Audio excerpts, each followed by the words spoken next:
Hi guys, this is your host Saurabh और आपका फिर से एक बार स्वागत है आपके अपने चैनल बर्निंग डिजायर पे। So in today's video we are going to discuss that how you can change your employer, how you can change your organization if you are working in Qatar. आपने बिल्कुल सही सुना। अगर आप भी अपनी company, आप भी अपने ऑर्गेनाइजेशन और आप भी अपना एम्प्लॉयर चेंज करना चाहते हैं, आप भी परेशान हो गए या आप एक नई अपॉर्चुनिटी ढूंढ रहे हैं, तो ये वीडियो आपके लिए है। सो आई विल मेक श्योर कि ये वीडियो को मैं बहुत ज़्यादा लंबा ना बनाऊं, एक कम टाइम फ्रेम में आपको समझाऊं। बट अगर आप चाहते हैं कि आप भी अप्लाई करने की सोच रहे हैं या करने वाले हैं, तो इस वीडियो को प्लीज़ एंड तक देखना। आई विल मेक श्योर कि आपको बहुत सरल शब्दों में, लेमन्स लैंग्वेज में मैं समझा दूँ ताकि आप कोई गलती ना करें। So the first document you needed to change your employer or change your sponsorship, it's called change of employer document. So change of employer is a kind of document in which you have to fulfill or you have to fill the detail of your current employer जहाँ आप अभी काम कर रहे हैं, और the detail of your next employer जहाँ आप काम करने वाले हैं। तो उनकी डिटेल उसमें होनी चाहिए। इसमें सबसे पहले क्या होता है, इसमें आपको आपकी जो कतर आईडी है, आपकी तरफ से आपकी कतर आईडी का नंबर, आपका नाम, आपका ऑक्यूपेशन, आप कहाँ काम कर रहे हैं उस कंपनी की डिटेल, और उनका computer card. Guys make sure कि कंप्यूटर कार्ड आपके पास हो जहाँ भी आप काम कर रहे हैं। अगर आपके पास नहीं है तो आप उस कंपनी के एचआर से रिक्वेस्ट कर सकते हैं, या उस कंपनी का जो पीआरओ है उससे आप रिक्वेस्ट करके उस कंपनी का कंप्यूटर कार्ड मांग सकते हैं। And the second is next employer, जो दूसरा उसका कॉलम है, जो उसमें दूसरा फॉर्म है जो डाउन में है, उसमें आपको डिटेल फिल करनी है कि आप कौन सी कंपनी में जा रहे हैं, उस एम्प्लॉयर की डिटेल उसमें होनी चाहिए। तो जो पिछले 2-3 सालों में देखा गया कि यहाँ पे मैक्सिमम लोग मिस्टेक कर रहे हैं, वो मिस्टेक है कि लोग उसको या तो सही से नहीं भर रहे हैं, अगर उसको सही से भर भी रहे हैं तो उसमें जो डिटेल फिल की गई है वो इंग्लिश लैंग्वेज में है। गाइस हमको ये बात अपने माइंड में बैठा लेनी चाहिए कि हम एक गल्फ़ कंट्री में काम कर रहे हैं, और गल्फ़ कंट्री में जो लैंग्वेज बोली जाती है वो सबसे पहली लैंग्वेज है अरबिक लैंग्वेज। सो अगर आप भी चाहते हैं कि आपका डॉक्यूमेंट या आपकी फ़ाइल या आपकी एप्लीकेशन जल्द से जल्द अप्रूव हो, सो मेक श्योर कि आप जो वो डिटेल फिल कर रहे हैं वो अरबिक लैंग्वेज में फिल कीजिए।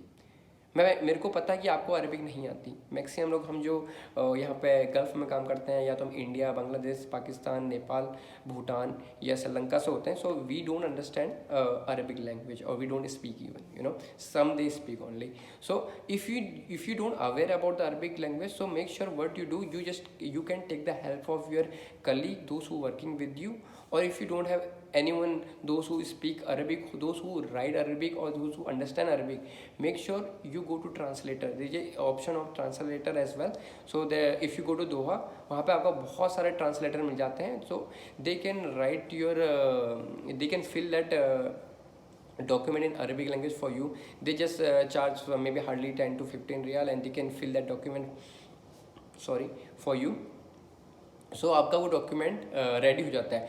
बट वो डॉक्यूमेंट बहुत ज़रूरी है, सो मेक श्योर कि उसमें कोई मिस्टेक ना हो, ना कि स्पेलिंग, ना ही स्पेलिंग मिस्टेक और ना ही कोई अन्य मिस्टेक, जाकि जैसे कि कंपनी का कंप्यूटर कार्ड और या आपका कतर आईडी। अगर आपका 8 है, आपने उसको 9 कर दिया, तो वहाँ पे भी आपके चांसेस है कि वो रिजेक्ट वहीं पर हो जाएगी, क्योंकि पूरी कतर आईडी आपकी चेंज हो गई है। सो मेक श्योर कि whatever details you are filling there, it should be correct. And second document you required is your NOC. NOC stand for non objection certificate. अगर आप किसी company में काम कर रहे हैं, अगर वो कंपनी आपको NOC दे रही है, वेल एंड गुड, आपका सोने पे सुहागा है कि आपकी एप्लीकेशन के अप्रूव होने के चांसेस 99% है। अगर कोई किसी कारणवश आपकी कंपनी आपको NOC नहीं दे रही है, तो घबराने की ज़रूरत नहीं है। आप उस कंपनी से, आपके HR से आप एक्सेप्टेंस ऑफ रेजिग्नेशन मांग सकते हैं। अगर आपकी कंपनी आपको NOC नहीं दे रही है, तो you can go with another option call acceptance of resignation.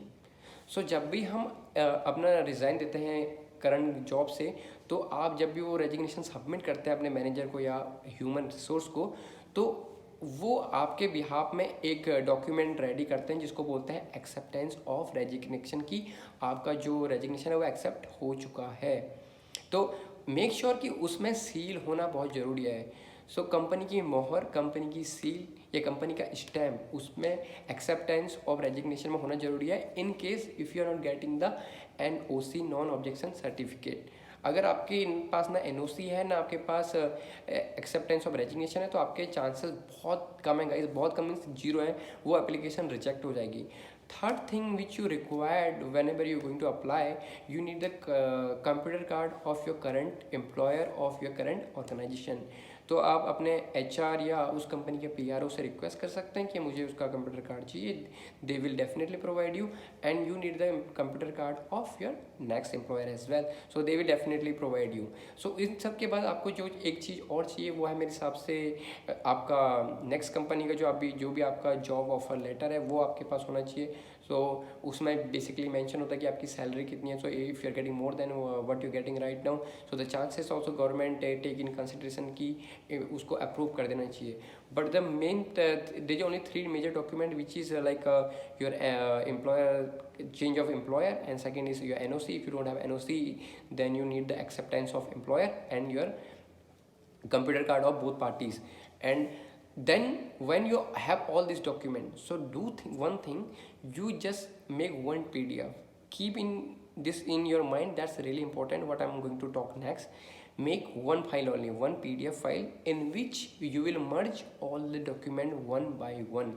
Means एक पीडीएफ के अंदर आपका पहला डॉक्यूमेंट वो होगा change of employer, second then you will have the NOC, third you will have the, if you don't have NOC, if you have the NOC then also you can add the acceptance of resignation, so that's really important. And after that you will place both parties computer card, the computer card of your current employer and the next company, and the last you need the your job offer letter from next company। अगर ये आपके पास है एक PDF बनाओ, आप translator के पास जाओ, अगर आपके पास लैपटॉप नहीं है या आपको नहीं पता कैसे करते हैं तो आप दोहा जाइए, आपको वहाँ पे आप सारे अपने डॉक्यूमेंट दीजिए, वो स्कैन करेंगे, वो एक पीडीएफ बना के आपको दे देंगे। और आपको वो भी नहीं पता तो आप वहाँ पे बहुत से लोग हैं जो ये काम कर रहे हैं, जिनका ये डे टू डे का काम है, आप उनसे बोल सकते हैं कि वो अप्लाई करें आपके बिहाफ में।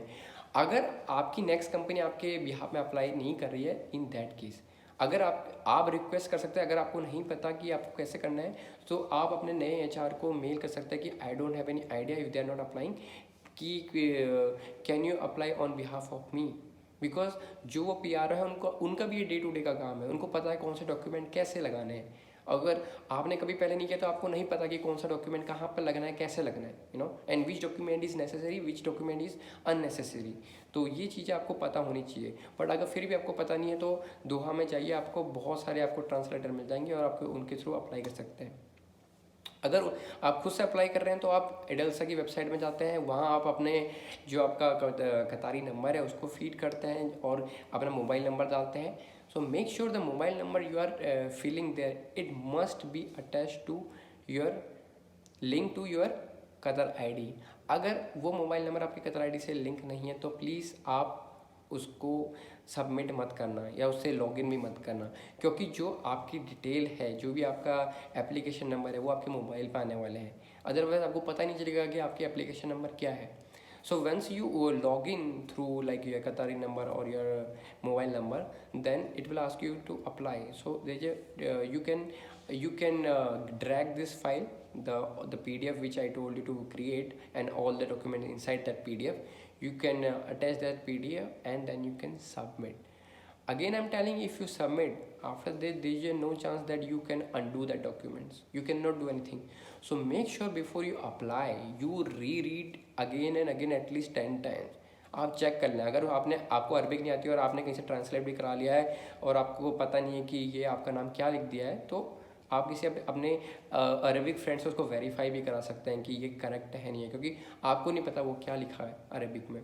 सो ये बहुत इंपॉर्टेंट है।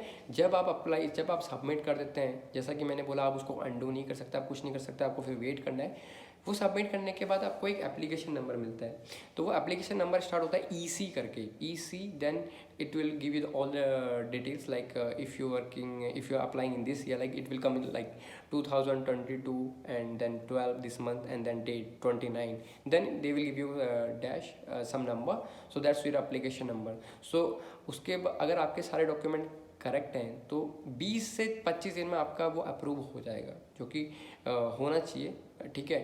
लेकिन आपका अगर डॉक्यूमेंट करेक्ट नहीं है गाइस, तो वो 35 से 40 दिन में लग जाते हैं और आपका वो इंटरव्यू ही दिखाता है।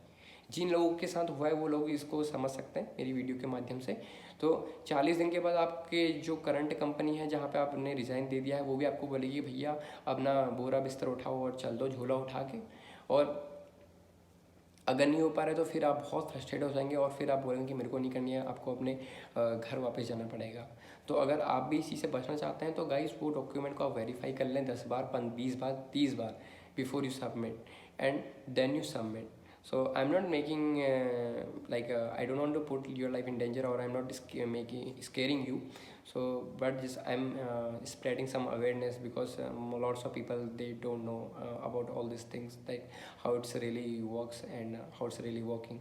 So it was in my mind from very long time. So I hope you like this video, and thank you for your time and consideration, and wish you a blissful evening and a new year ahead. Signing off for now.